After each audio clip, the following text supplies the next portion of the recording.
Assalamualaikum warahmatullahi wabarakatuh. Nama saya Salma Dwi Karisma dengan NIM 3891. Di sini saya akan mempresentasikan laporan kinerja dari bisnis saya yaitu Duma Dimsum. Langsung saja untuk yang pertama di bab 1 yaitu ringkasan eksekutif dan profil bisnis. Ringkasan eksekutif dari Duma Dimsum merupakan usaha rintisan startup UMKM yang bergerak di bidang kuliner, khususnya produk dimsum dengan konsep praktis, terjangkau, dan bercita rasa khas. Usaha ini lahir sebagai respon terhadap meningkatnya permintaan masyarakat terhadap makanan siap saji yang mudah disimpan, mudah diolah, serta sesuai dengan gaya hidup modern yang serba cepat.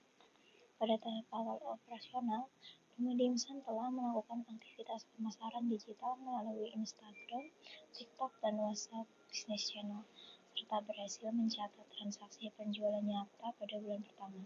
Hal ini menunjukkan bahwa produk memiliki daya tarik pasar dan potensi untuk dikembangkan secara berkelanjutan.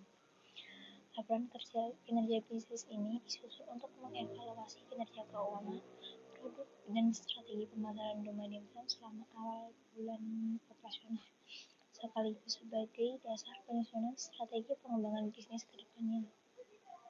Untuk profil bisnis sendiri, yaitu dengan nama usaha Duma Dimsum di bidang usaha kuliner, jenis produknya dimsum dengan bentuk usaha mikro, lokasi di Jepara, dengan sistem penjualan pre-order dan direct order.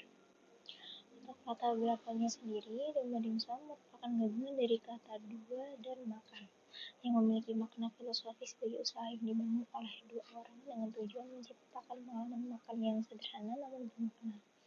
Konsep ini tidak hanya mempresentasikan jumlah pendiri, tetapi juga mencerminkan nilai kebersamaan yang ingin dihadirkan melalui produk dimsum. Melihat tren konsumsi masyarakat Indonesia yang cenderung menyukai camilan praktis dan siap saji, dimsum dipilih sebagai produk utama karena memiliki pasar yang luas, mudah diterima oleh berbagai kalangan, serta fleksibel untuk dikembangkan baik dari segi varian maupun konsep penyajian. Selain itu, berdasarkan data Foodstats 2025, dimsum termasuk dalam jajanan favorit masyarakat Indonesia sehingga memiliki peluang pasar yang menjanjikan. Deskripsi produk dan keunggulan kompetitif. Duma Dimsum menghadirkan produk dimsum frozen yang dapat disimpan dan diolah sesuai kebutuhan konsumen. Produk ini tersedia dalam bentuk bundling, berisi beberapa varian dimsum dengan saus khas. Yang pertama ada dimsum ayam, dimsum udang, dimsum kepiting, dan dimsum cumi. Keunggulan produk Duma Dimsum yaitu menggunakan bahan baku yang mudah diterima oleh konsumen lokal, harga terjangkau untuk semua segmen, konsep frozen food yang praktis dan tahan lama, memiliki saus khas berupa cherry oil Duma sebagai diferensi produk. Fokus pada inovasi saus menjadi nilai tambah utama Duma karena sebagian besar kompetitor hanya menjual produk dimsum tanpa pengembangan saus pendamping. Untuk target pasar sendiri, Duma Dimsum membidik pasar dengan karakteristik yang pertama dari segi geografis untuk wilayah Jepara dan sekitarnya. Untuk demografis, usia dari 15 sampai 45 tahun. Dan untuk psikografis, konsumen yang menyukai makanan praktis, ekonomi, dan mudah disajikan. Target utama meliputi pelajar, mahasiswa, pekerja, dan keluarga muda yang membutuhkan camilan praktis tanpa mengorbankan rasa. Untuk visi dan misinya sendiri yaitu visinya menjadi usaha kuliner dimsum lokal yang dikenal karena kualitas produk, cita rasa khas, dan inovasi yang berkelanjutan. Misi yang pertama menyediakan produk frozen yang berkualitas dan terjangkau. Yang kedua, mengembangkan inovasi saus sebagai ciri khas Duma, memanfaatkan media digital sebagai sarana pemasaran utama. Yang keempat, membangun hubungan jangka panjang dengan konsumen. Kemudian tujuan penyusunan laporan. Yang pertama, untuk mengevaluasi kinerja keuangan dan penjualan awal bulan. Dua, menilai efektivitas strategi pemasaran yang telah diterapkan. Dan yang ketiga, menjadi dasar perencanaan dan pengambilan keputusan bisnis selanjutnya. Kemudian untuk bab 2 yaitu laporan kinerja keuangan dan produk.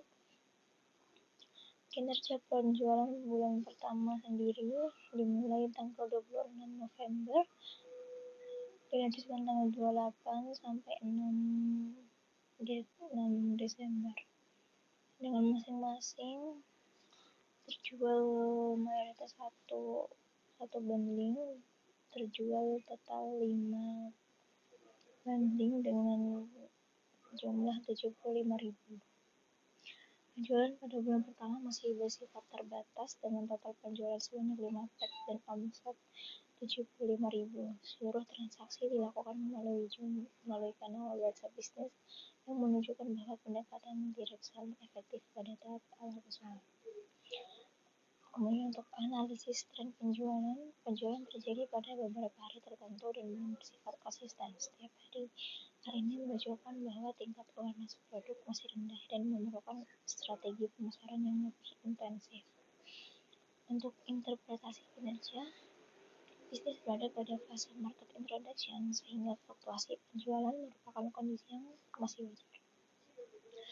Kemudian ada analisis kinerja keuangan awal,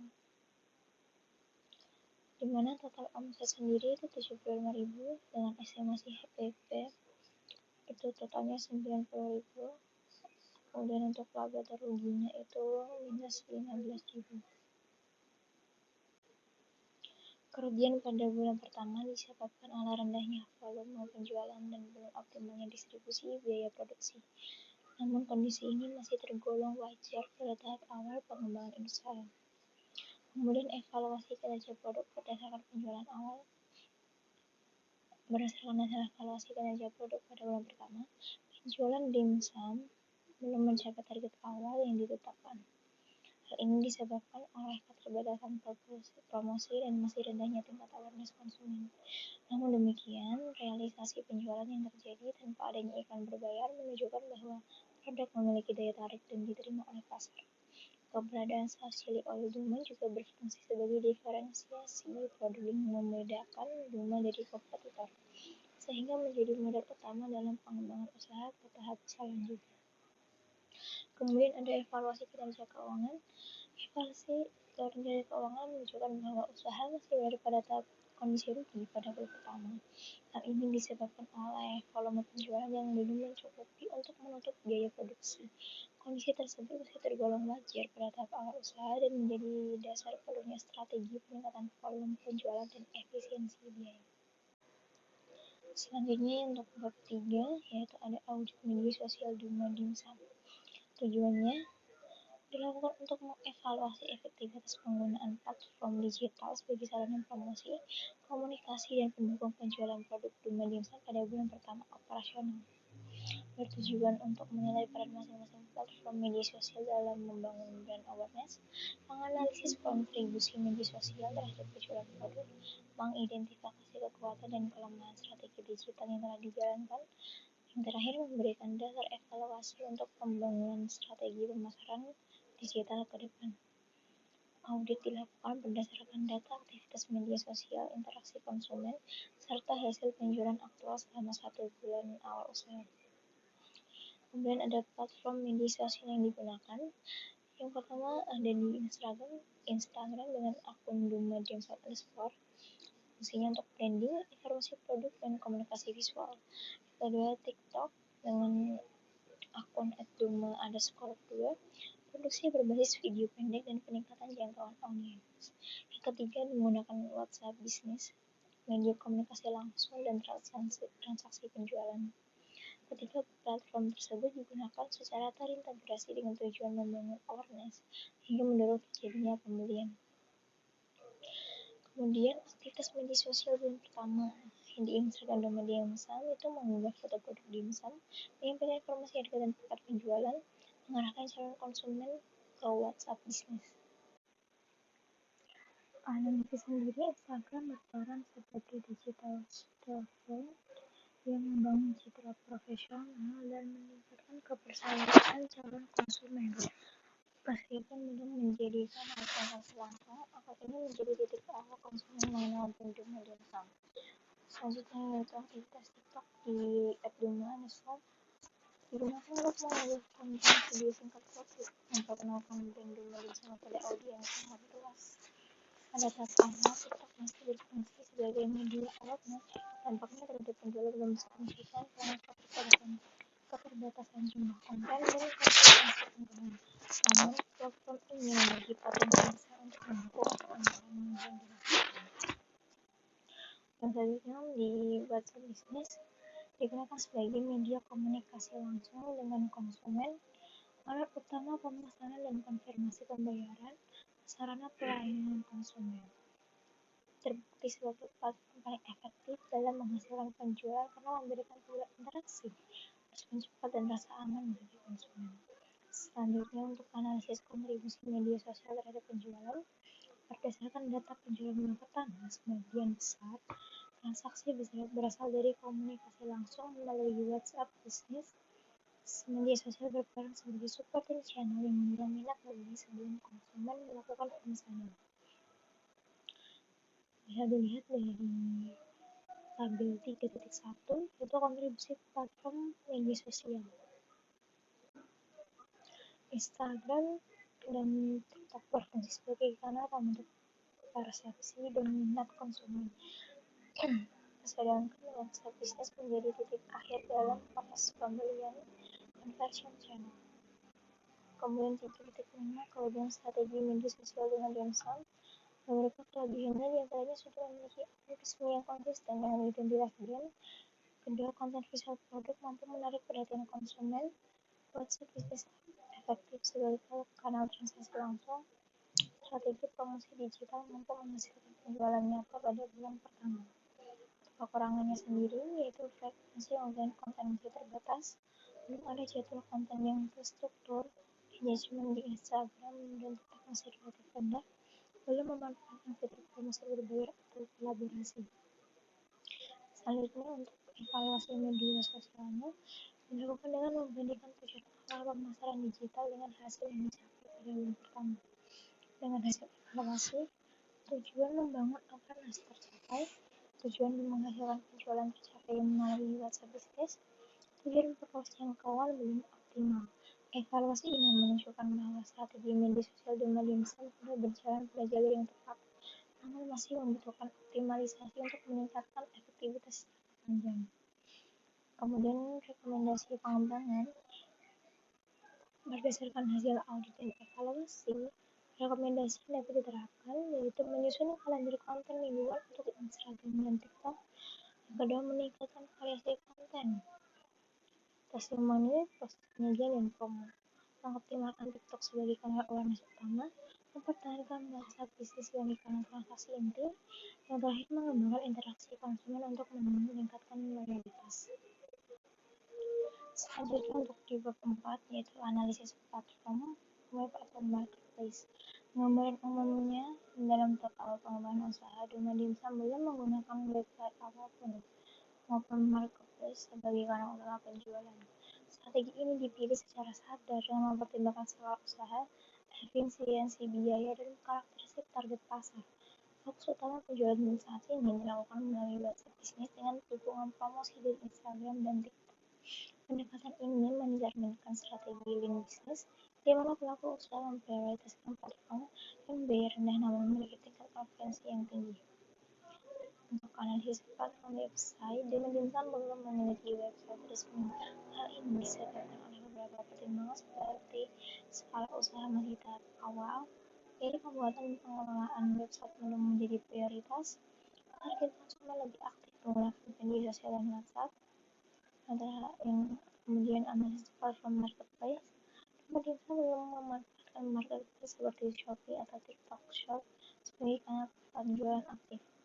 Produk yang dijual berupa lisensi konsumsi dengan masa simpan terbatas, sehingga membutuhkan sistem distribusi cepat dan fleksibel. Kemudian ada rencana pengembangan platform ke depan. Yang pertama, pemanfaatan TikTok Shop jika volume produksi meningkat. Yang kedua, pembuatan website sederhana sebagai media informasi dan katalog produk. Kemudian integrasi WhatsApp Business dengan platform lain untuk meningkatkan efisiensi pemesanan. Strategi ini akan diterapkan secara perlahan sesuai dengan kesiapan produksi dan sumber daya usaha. Bab yang terakhir yaitu bab 5, evaluasi strategis dan rutin. Yang pertama, untuk evaluasi strategi bisnis Duma Dimsum dilakukan untuk menilai efektivitas strategi yang telah diterapkan oleh Duma Dimsum selama tahap awal operasional. Evaluasi ini mencakup aspek produk, pemasaran, operasional, dan keuangan. Kemudian evaluasi strategi produk. Produk Duma Dimsum berupa dimsum siap konsumsi dengan beberapa varian isian, yaitu ayam, udang, kepiting, dan cumi. Strategi penggunaan dimsum konsumsi sebagai bahan baku dinilai efektif karena menjaga konsistensi rasa dan kualitas produk, menghemat waktu produksi, mengurangi risiko kegagalan produksi. Namun dari diferensiasi produk masih membutuhkan penguatan. Saus chili oil yang digunakan untuk masih tergolong umum di pasaran, sehingga pengembangan variasi saus signature lain menjadi kebutuhan strategis agar Duma Dimsum memiliki identitas rasa yang lebih kuat. Kemudian ada evaluasi strategi pemasaran yang dilakukan melalui Instagram, TikTok, website bisnis milenial cukup efektif pada tahap awal. Indikator keberhasilan strategi ini diantara lain terjadinya transaksi nyata melalui WhatsApp, interaksi awal di media sosial, respon positif dari konsumen terhadap visual produk.